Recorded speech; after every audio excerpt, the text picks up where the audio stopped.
पंजाब में corona cases एक बार फिर बढ़ने लगे। शहरियों की जानिब से लापरवाही का सिलसिला जारी है। एहतियाती तदाबीर ना अपनाई गई तो हालात मजीद खराब होने का खदशा है। लाहौर से नुमाइंदा 7 न्यूज़ मलिक मुश्ताक हमारे साथ मौजूद हैं, उनसे मजीद जानते हैं। जी मलिक मुश्ताक, लाहौर में कोरोना की क्या सूरत हाल है और लोग कितना SOPs का ख्याल रख रहे हैं?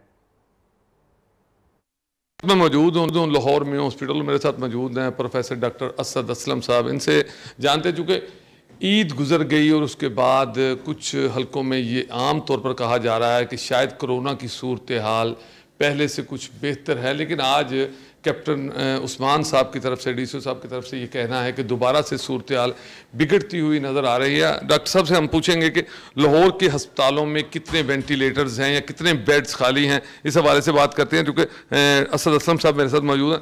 सर, ये बताएं कि सारा दिन, मतलब ईद के बाद सुना था कि कुछ हालात बेहतर होते हुए दिखाई दे रहे हैं, लेकिन आज की स्टेटमेंट के बाद दोबारा ऐसा लग रहा है कि शायद दोबारा से कोई सख्ती आ जाए, क्योंकि पूरा खित्ता इस वक्त कोरोना की लपेट में है। लाहौर की सूरत हाल के बारे में बताएं कि कितने बेड्स खाली हैं या कितने हमारे पास वेंटिलेटर मौजूद हैं और क्या आफ्टरऑल पोजीशन क्या है लाहौर कोरोना की? जी बिस्मिल्लाहिर्रहमानिर्रहीम। देखिए, लाहौर में इस वक्त तकरीबन 750 मरीज़ दाखिल हैं और उनमें 80% वो मरीज़ हैं जो या तो हाई डिपेंडेंसी यूनिट या वेंटिलेटर बेड पर है, यानी हाई फ्लो ऑक्सीजन पर है, और बाकी 20% जो है वो लो फ्लो ऑक्सीजन पर है। लेकिन मैंने एक पेशेंट भी ऐसा नहीं है जो ऑक्सीजन के बगैर हम उनको हॉस्पिटल में रख सकें।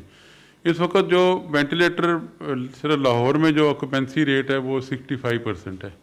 इस वक्त हमारे पास 104 वेंटिलेटर लाहौर में खाली मौजूद हैं। तकरीबन 300 के करीब वेंटिलेटर, उनमें से 104 खाली हैं।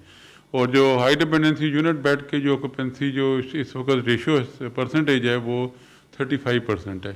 तकरीबन हमारे पास इस वक्त 400 के करीब हाई डिपेंडेंसी यूनिट भी इस वक्त बेड लाहौर में मौजूद है।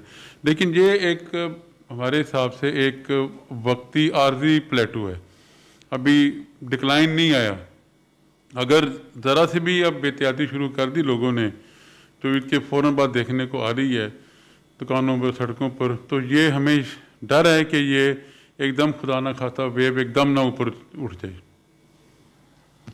जी बिल्कुल, आपने डॉक्टर असलम साहब की गुफ्तगू जानी। इनका ये कहना है कि सबसे पहली बात तो ये है कि लोगों को गैर संजीदगी का मुजाहरा हरगिज़ नहीं करना चाहिए, संजीदा होकर सोचना चाहिए, क्योंकि हुकूमत और तमाम मशीनरी इसी काम पर लगी है। आपको बताया जा रहा है, समझाया जा रहा है कि परहेज़ करें। लॉकडाउन लगाया गया, लोगों को एक टाइम फ्रेम दिया गया कि आप बिल्कुल ऐसा ना करें कि जो हुकूमत की तरफ से SOPs जारी किए गए हैं उसकी खिलाफ वर्जी ना करें। लेकिन चूँकि आपने असद असलम साहब की ज़ुबानी सुना है, उनका ये कहना है कि अगर इसी तरह से लोग गैर संजीदगी का मुजाहरा करते रहे तो शायद दोबारा वेव जो है ऊपर चली जाएगी। जी आपका बहुत शुक्रिया मलिक मुश्ताक, हमें अपडेट कर रहे थे।